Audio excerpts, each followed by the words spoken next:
O meu nome é Natália Maio, eu sou aluna de mestrado do Programa de Pós-Graduação em Ciências da Saúde e sou orientada da professora doutora Andréa Van Grove. Então, hoje a gente vai falar um pouco sobre a origem e a evolução do coronavírus.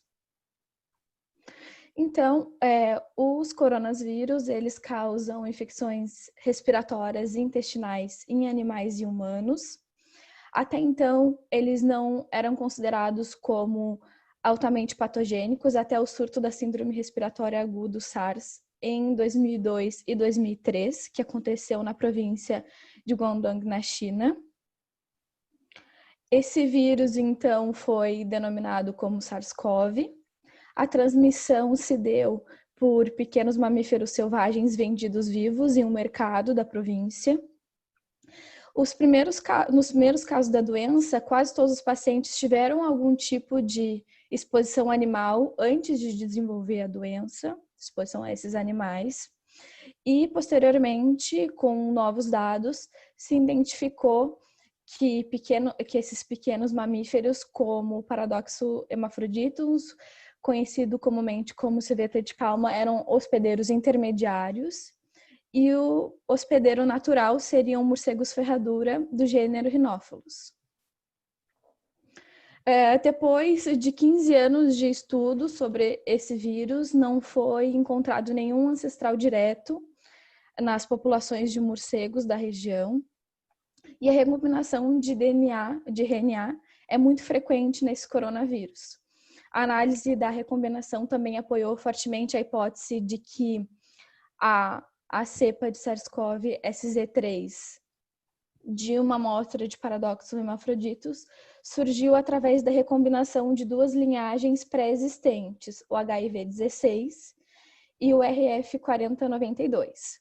E uma dessas duas linhagens, o W e V16, ele, que é o parente mais próximo do SARS-CoV, ele provavelmente também surgiu através de uma outra recombinação de outras cepas prevalentes de SARS-CoV em morcegos. Posteriormente, quase uma década depois, surgiu o coronavírus da síndrome respiratória do Oriente Médio, que emergiu nos países do Oriente Médio, então o MERS-CoV.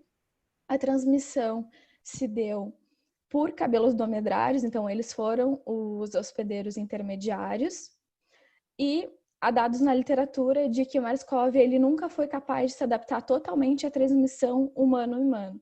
Então, na maioria dos casos, ocorria a transmissão do camelo para as pessoas, e isso mostra a importância dos intermediários, dos hospedeiros intermediários durante essa situação. Tem duas diferenças significativas entre esses dois vírus. O SARS-CoV ele utiliza a enzima conversora de angiotensina 2, o AC, como receptor, e infecta principalmente células epiteliais brônquicas ciliadas e pneumóstomos tipo 2. Já o MERS-CoV ele utiliza o dipeptidilpeptidase 4 como receptor, e infecta as células epiteliais brônquicas não ciliadas e pneumócitos tipo 2. Então, um pouco da taxonomia. Esses vírus pertencem à ordem Nidoviralis, da família Coronaviride e da subfamília Coronaviridae. Pertencem tanto o SARS-CoV quanto o MERS-CoV quanto o novo coronavírus, SARS-CoV-2, pertence ao gênero beta-coronavírus. Essa imagem mostra um pouco sobre a estrutura do coronavírus. Então, eles são partículas envoltas esféricas de 100 a 160 nanômetros de diâmetro. Eles contêm um genoma de RNA fita simples no sentido positivo, com tamanho de 27 a 32 pares de base. Os 2/3 do terminal, 5' do genoma, eles codificam a poliproteína PP1A e B, que é posteriormente clivada em 16 proteínas não estruturais, que estão envolvidas na transcrição e replicação do genoma. O terminal 3', ele codifica proteínas estruturais, incluindo a proteína S, o envelope, membrana e nucleocapsídeo, como está ilustrado também nessa imagem ao lado. Além dos genes que codificam proteínas estruturais, também existem genes acessórios que não são específicos da espécie e que são indispensáveis durante a replicação do vírus.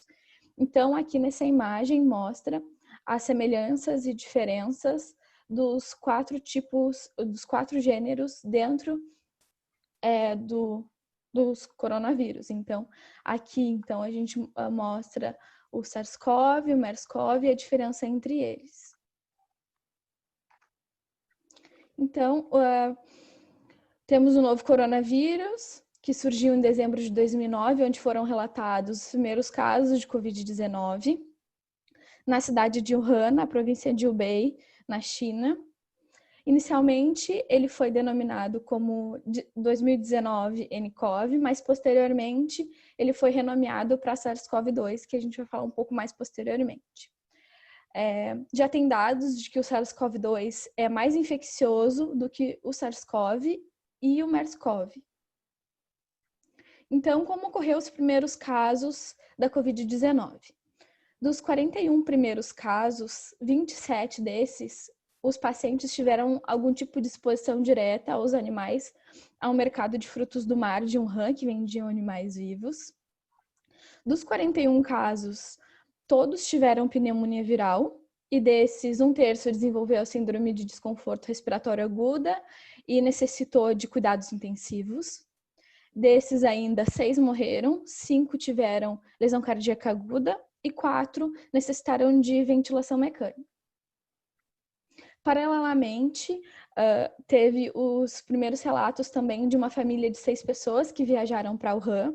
Desses 6, 5 foram infectados pelo vírus e nenhum deles tinha estado nesse mercado de frutos do mar de Wuhan, mas 2 deles tinham visitado o hospital. Então, demonstrando os primeiros indícios de transmissão humano-humano. Então, aqui tem uma imagem desse mercado que eu relatei. As sequências genômicas de amostras ambientais do mercado são intimamente relacionadas aos vírus amostrados nos primeiros pacientes, então foram feitas coletas do ambiente, das superfícies, e teve essa relação. As amostras, elas podem ser derivadas de pessoas que depositaram material infeccioso ou de animais presentes neste local. Eles ainda não tem como ter clareza sobre isso. Os primeiros dados da sequência do genoma deixaram claro que o SARS-CoV-2 era membro do gênero beta-coronavírus e se enquadrava no subgênero Sarbecovirus, que inclui o SARS-CoV, mas não inclui o MERS-CoV. Então, posteriormente, foi publicado um artigo pelo Grupo de Estudo de Coronavírus do Comitê Internacional de Taxonomia de Vírus. Nesse estudo, eles apontam que a variação genômica do SARS-CoV-2 é menor em comparação a outras espécies bem amostradas, como o MERS-CoV, e que ele está distante dessas outras espécies conhecidas de coronavírus e próxima de SARS-CoV. O SARS-CoV-2, ele não é descendente do SARS-CoV, mas os 2 vírus são geneticamente muito próximos. Ao contrário do SARS-CoV, o nome SARS-CoV-2, ele não foi derivado do nome da doença SARS e de forma alguma ele deve ser usado para definir o nome da doença que foi definida através da Organização Mundial de Saúde. Então, nesse trabalho, eles dizem que, com base na filogenia, taxonomia e prática estabelecida, o grupo de estudo de coronavírus reconhece formalmente esse vírus como grupo irmão de SARS-CoV e designa ele como SARS-CoV-2. Posteriormente, outros autores se manifestaram contra e a favor dessa decisão. O grupo de estudos de Jiang e colaboradores não concordou com essa mudança. Para eles, o uso de SARS no nome do vírus poderia confundir o público sobre a doença que ele causa. Além disso, realmente não é consistente com a doença. O SARS-CoV, ele ocorre naturalmente, é diferente de outros tipos de SARS, que são caracterizados principalmente pelas sequências genômicas. E também apontam que, dada a probabilidade de atenuação futura desse vírus para uma forma de baixa patogenicidade, os autores preveem que o uso do nome SARS-CoV-2 possa ter efeitos adversos tanto social quanto economicamente.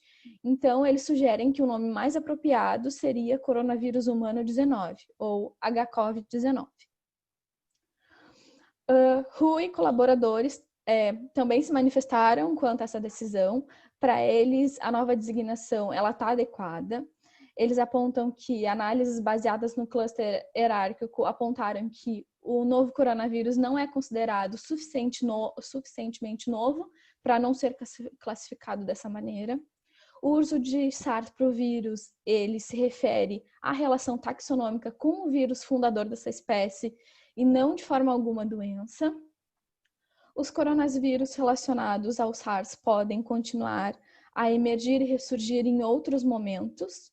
E se o SARS-CoV-2 for atenuado a ponto de se tornar um novo vírus pouco ou não patogênico, deveria ser denominado como coronavírus humanos de baixa patogenicidade.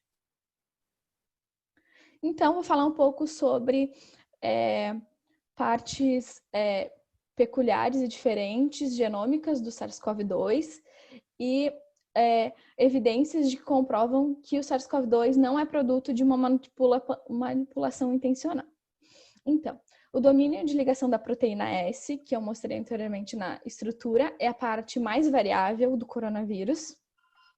É composto por 6 aminoácidos críticos e 5 desses aminoácidos críticos para o domínio de ligação a receptores como o AC2 e 5 deles vão diferir entre o SARS-CoV-2 e o SARS-CoV.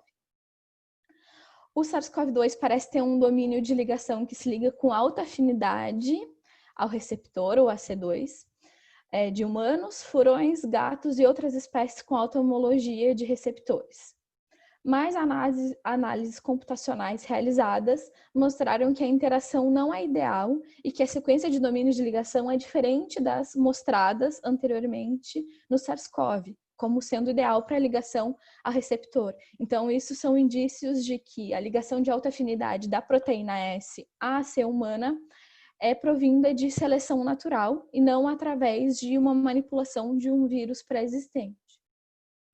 Nenhum dos sistemas genéticos reversos disponíveis para os betas-coronavírus teria sido usado para a manipulação desse novo vírus. Também tem uma segunda informação importante, que a proteína S possui um local de clivagem polibásico funcional, que não é visto nas outras espécies de coronavírus. Na junção das suas duas subunidades, que é dividida em subunidade S1 e subunidade S2. E aí é onde acontece a inserção de 12 nucleotídeos, que levou à aquisição de uma clivagem eficaz por furinas e outras proteases, e adicionalmente levou à aquisição de 3 novas moléculas ou linked glicans. Isso determina a infectividade viral do vírus e a faixa de hospedeiro que ele tem capacidade de infectar. Então, ele tem uma capacidade de infectar uma faixa maior de hospedeiro do que os outros vírus já conhecidos. Então, nesse momento, é improvável a geração dessas moléculas tenha ocorrido devido à manipulação intencional, porque para isso é necessário o envolvimento de sistema imunológico, que não seria possível em uma manipulação intencional apenas com um cultivo celular, de célula a célula. Então, há duas teorias sobre a origem zoonótica do novo coronavírus. Então, a primeira fala sobre a seleção natural de um hospedeiro animal antes da transferência zoonótica. Então, pela semelhança com SARS-CoV, os morcegos, eles podem ser reservatórios desse vírus. Amostras de um morcego da espécie Rhinophilus affinis foi aproximadamente 96% idêntico ao SARS-CoV-2, com divergência apenas do domínio de ligação da proteína S. Provavelmente, nos hospedeiros intermediários, o SARS-CoV foi capaz de adquirir algumas ou todas as mutações necessárias para a transmissão humana eficiente. Então, existe uma diversidade maior de beta-coronavírus relacionado a uma variedade de espécies de mamíferos não amostrada. Também tem dados de pangolins malaios, que contém um vírus muito semelhante ao SARS-CoV-2, com domínio de ligação da proteína S, que é um diferencial desse vírus, e exibindo 97% de similaridade de sequência de aminoácidos. A segunda teoria fala sobre a seleção natural em humanos após transferência zoonótica. Então, todos os genomas de SARS-CoV-2 sequenciados até hoje, eles têm a mesma característica genômica. Isso mostra que são derivados de um ancestral em comum. O vírus, ele pode ter adquirido alguma de suas principais mutações durante um período dito como enigmático, onde se espalhou em humanos antes da sua primeira detecção. Então, é possível que o vírus ele tenha surgido mais cedo nas populações humanas do que a gente prevê e que não tenha sido detectado devido a infecções assintomáticas, sintomas respiratórios leves e mesmo casos esporádicos de pneumonia mais grave que não eram vistos como sintomas padrão para a identificação desse patógeno. Também, a inserção do local de clivagem polibásica, teoricamente, teria surgido após a transmissão, durante a transmissão humano-humano, já que não tem, ainda não tem dados de que tem encontrado um vírus com essa característica em outros animais. E aí, Mollins e colaboradores, eles levantam a questão de que se o Covid-19 é uma repetição de 1918. Então, em 1918 surgiu a epidemia e não sabia-se aonde tinha surgido e se espalhou silenciosamente pelo mundo, causando principalmente casos leves e inicialmente com taxas de mortalidade muito baixas, para ser comparado com outras altas taxas de mortalidade causadas por outras doenças na época. Posteriormente, explodiu em centros urbanos, em quase todos os lugares do mundo ao mesmo tempo, e isso nos lembra, então, a semelhança entre o Covid-19 e a pandemia de 1918. Vírus zoonóticos estão cada vez mais presentes durante a história da humanidade. Aqui tem alguns exemplos, como o HIV, que emergiu de primatas e se espalhou por toda a África e posteriormente por todo o mundo. A febre hemorrágica boliviana, que foi disseminada por toda a Bolívia através de construção de estradas, que favoreciam a migração de roedores que eram reservatórios da doença. E a varicela humana, que surgiu nos Estados Unidos devido ao crescente comércio internacional de animais silvestres, e também a chikungunya e o zika vírus, que teve episódios importantes também no Brasil, que causados pelo mosquito Aedes aegypti, que realmente se espalhou por conta da globalização e se disseminou por danos ambientais, como desmatamento e acúmulo de lixo em centros urbanos.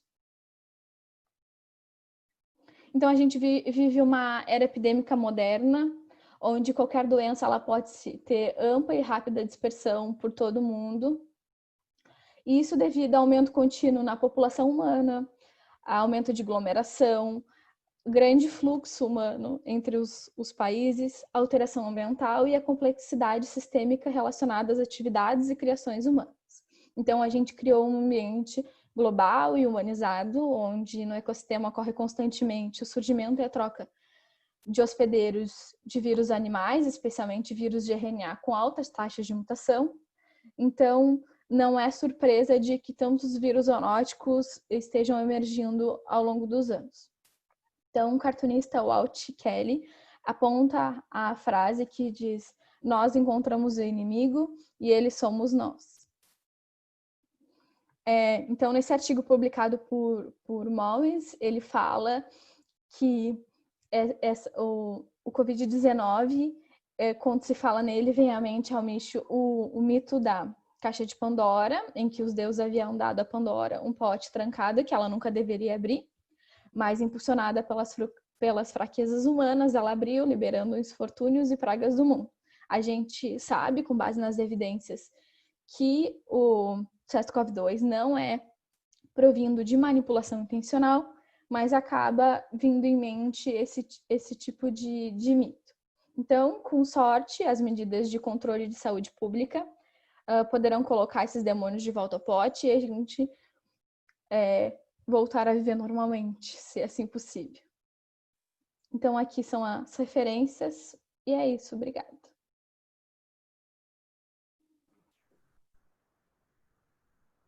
Muito bom. Parabéns, Natália. Obrigada. Especialmente esse desfecho tão simpático e otimista da humanidade.